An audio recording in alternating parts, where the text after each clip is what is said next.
Halo semuanya, selamat datang di segmen analisa. Kita update kembali terkait dengan kasus hukum dari almarhum adik Nizam Syafei di Sukabumi, Jawa Barat. Ada beberapa poin yang akan kita bahas untuk video kali ini. Yang pertama adalah terkait dengan pertemuan dengan Komisi 3 DPR RI dengan sejumlah pihak, misalnya dari KPAI, LPSK, dan juga dari tim kuasa hukum dari ibu kandungnya Nizam. Karena memang kasus ini adalah kasus yang seperti fenomena gunung es. Mungkin saja yang mengalami seperti adik Nizam ini banyak banget di Indonesia. Tetapi yang muncul dan viral itu cuma sedikit saja. Jadi momentum ini yang aku lihat bahwa kenapa sampai Komisi 3 DPR RI memanggil juga dari Polres Sukabumi di samping dengan jajaran lainnya. Karena memang ini menjadi salah satu hal yang sepertinya terutama masyarakat di daerah sepertinya kayak menormalisasikan hal-hal yang berbau fisik kepada seorang anak ataupun juga seorang istri ataupun juga terhadap suami. Nah, rangkuman apa saja yang aku dapatkan dalam rapat dengar pendapat dengan Komisi 3 DPR RI ini adalah yang pertama terkait dengan hasil otopsi yang toksikologi. Ini keterangan dari Kapolres Sukabumi, mereka sudah mendapatkan hasilnya dan ini sudah menjurus kepada penyebab kepergian dari Nizam pada 19 Februari 2026 lalu.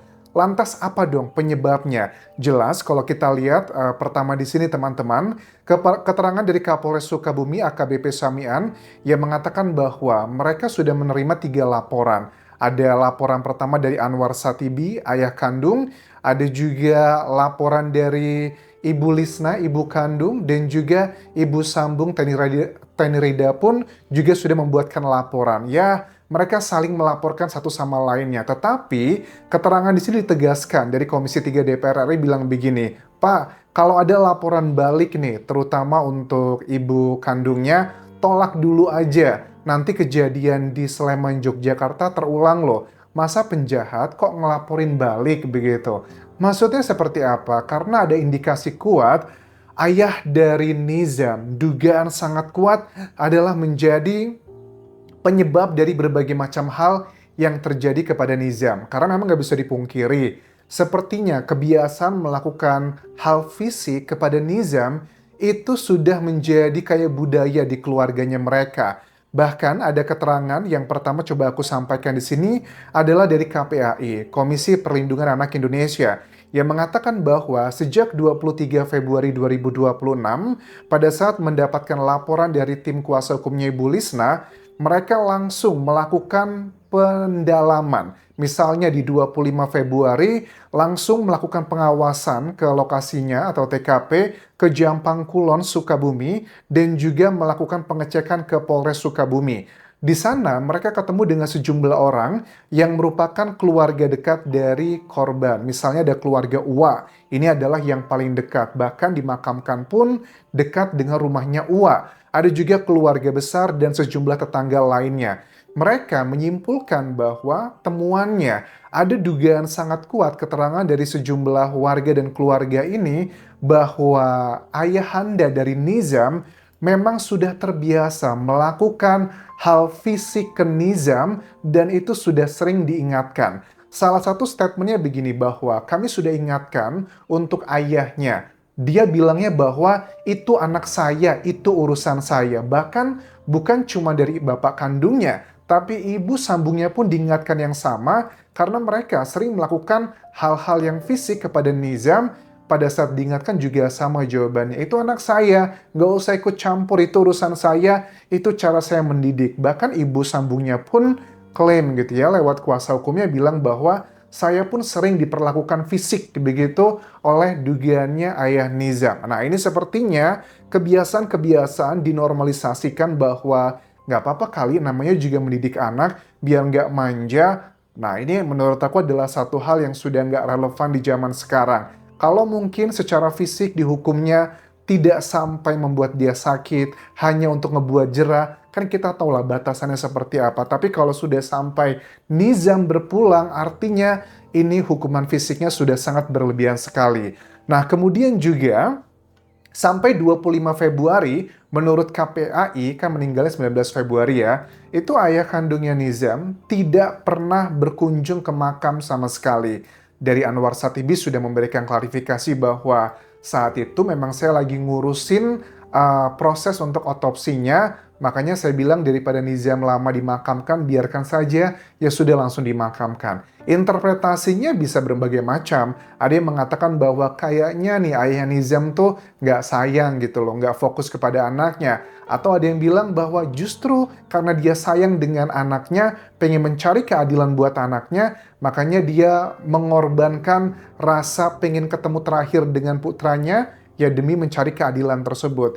Ya, semuanya serba pro dan kontra sekarang. Tetapi lanjut lagi yang disampaikan di sini terkait dengan dugaan penelantaran yang sudah dilaporkan ke penyidik, ini sepertinya akan bertambah. Akan ada pasal lain yang dilaporkan untuk sang ayah kandung ini. Di antaranya adalah kayak pasal penghambatan bertemu antara anak dengan orang tua dan juga dugaan kekerasan. Kalau ini terbukti, ini akan sama seperti Ibu Sambung yang saat ini sudah ditetapkan sebagai tersangka. Nah, kemudian pun juga sama nih, ada keterangan dari LPSK, Lembaga Perlindungan Saksi dan Korban, yang menyampaikan bahwa tim mereka sudah melakukan assessment baik secara fisik dan psikologis kepada Ibu Lisna.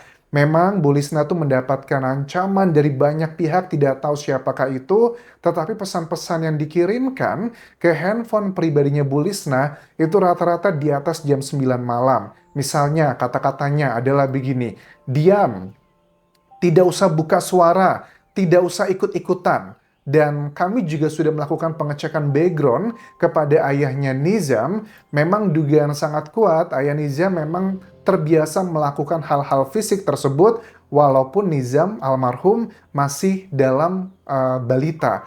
Misalnya ada dugaan melakukan sundutan rokok, kemudian ada pernah dugaannya dimasukkan ke dalam bak mandi Nizamnya, dan banyak case-case yang sudah kita bahas. Menurut versi dari sang mantan istri, pernikahan mereka hanya bertahan 1 tahun ya. Itu adalah secara singkat keterangan dari LPSK. Cenderungnya adalah memberatkan ayahanda dari Nizam sendiri. Kapolres Sukabumi, AKBP Samian pun juga mengatakan bahwa laporan-laporan sekarang ini juga ada beberapa poin yang cukup unik ya. Kalau aku lihat di sini dari beberapa poin penyidik ya, sebenarnya ada hal yang cukup unik. Sebenarnya Nizam itu dibawa ke rumah sakit tanggal 18 Februari atau tanggal 19 Februari 2026. Karena ada hal yang juga dipertanyakan di sini. Kalau versi dari kuasa hukumnya ibu kandungnya Nizam kan bilang sakitnya tuh sudah 5 hari sebelumnya, tetapi baru dibawa ke rumah sakit tanggal 18 Februari. Tetapi kalau aku lihat keterangan dari penyidik bahwa tanggal 18 Februari pukul 17.30 Nizam itu diperiksa pemijat soma dan pada saat itu belum ada tanda-tanda lebam. Apakah pijatnya ini di ruang praktek dokter atau di ruang praktek si pemijatnya atau di rumah Nizam? Kayaknya sih kemungkinan besar di rumah, mungkin pijat panggilan. Nah, kemudian di pukul 22.00 berjarak sekitar berapa ini? Jam setengah 6 menuju jam 10 malam. Ya nggak nyampe 3 jam lah, nggak nyampe 4 jam. Itu dibawa katanya ke pemijat Surahmat. Ada banyak luka-luka lebam. Artinya hanya jarak nggak sampai 4 jam, kondisi fisiknya berubah drastis. Nah pertanyaannya, dibawa ke rumah sakit tanggal berapa? 18 Februari kah atau tanggal 19 Februari? Karena kalau aku tangkap dalam rapat dengan Komisi 3 DPR RI ini, dugaannya Nizam itu kan berpulangnya memang tanggal 19 Februari sekitar jam 4 sore. Nah, kalau memang sampai sebegitu lamanya, apa yang terjadi? Coba kita simak cuplikan dari penyidik pada saat menyampaikan data-data tersebut, teman-teman. Tanggal 18 itu ada pukul 17.30 itu saat diperiksa oleh pemijat soma. Ini korban ini belum ada tanda-tanda lebam, kemudian ada bekas luka panas, ya sebagainya. Melepuh dari itu tidak ada. Tetapi ketika pada pukul 22 ketika dibawa kepada pemijat juga namanya Surahmat ini, ada banyak keterangan yang di situ luka-luka itu lebam itu banyak. Jadi keterangan si ibu yang mengatakan bahwa itu ada panas dalam itu tidak terbukti. Oke, jadi keterangan Ibu Sambung yang sekarang menjadi tersangka bahwa lebam itu adalah karena panas dalam itu tidak terbukti karena dengan jarak hanya nggak nyampe 4 jam kok berubah seperti itu. Kalau aku lihat bahasanya dibawa ke pemijat yang kedua artinya ya mungkin mendatangi rumahnya. Berarti itu bukan di rumah sakit dong tanggal 18-nya. Karena 18 Februari dibawa ke dalam rumah sakit, dibawa ke tempat pemijat 2 loh. Berarti dugaan sangat kuat dibawa ke rumah sakitnya bukan tanggal 18 Februari atau mungkin 18 Februari dibawanya sudah mendekati 19 Februari. Kalau jam berapa tadi 10 malam dibawa ke tukang pijit gitu ya. Kan mijit kan paling nggak butuh waktu ya setengah jam lah atau 1 jam. Proses jalan, transportasi, berarti kemungkinan dibawa ke rumah sakitnya Nizam itu adalah 19 Februari, mungkin dini hari atau menjelang dini hari. Karena jam 10 malam masih ada di pemijat yang bernama Surahmat tersebut. Dan Nizam berpulangnya jam 4 sore kurang lebih, dugaannya menurut keterangan dalam rapat dengan Komisi 3 DPR RI ini. Lantas juga ada rekaman video tersebut yang menunjukkan Nizam bahwa mama terus juga ngaku katanya dikasih air panas dan sejenisnya. Jadi memang ada beberapa hal yang kayaknya dibuatnya tuh nggak clear. Nah ini tipikal banget sama kasus-kasus yang ada pidananya gitu loh. Kadang kalau sesuatu hal itu dibuatnya bingung, ya karena memang ada sesuatu hal yang sedang disembunyikan di sini. Dan coba kita baca, ada salah satu chattingan teman-teman yang ditunjukkan dari Anwar Satibi di sosial medianya yang dia pengen menunjukkan bahwa apa di sini. Coba misalnya ini dugaannya ya yang diposting di Facebooknya ahli gigi Pajampangan di sini dengan Lisnawati, ibu sambungnya ya, ibu kandungnya. Bun, kunaon make diblokir WA aneh ayah mah. Dikirimnya kapan ini? 19 Desember artinya sudah kejadian Nizam. Oh, belum ya, 19 Desember ya. Berarti Desember ini tahun lalu, oke?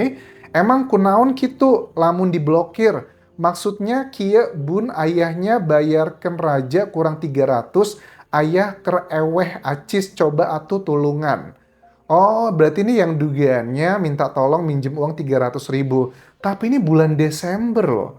2025 berarti. Kan kejadian ini tanggal 19 Februari 2026, Nizamnya berpulang. Ini kan chat Desember ya. Terus, oke lanjut lagi ya. Emang kunaon kitu lamun diblokir. Oke, aku nggak begitu jago dalam bahasa Sunda ya, tolong maaf ya. Tapi aku ngerti maksudnya poinnya apa gitu.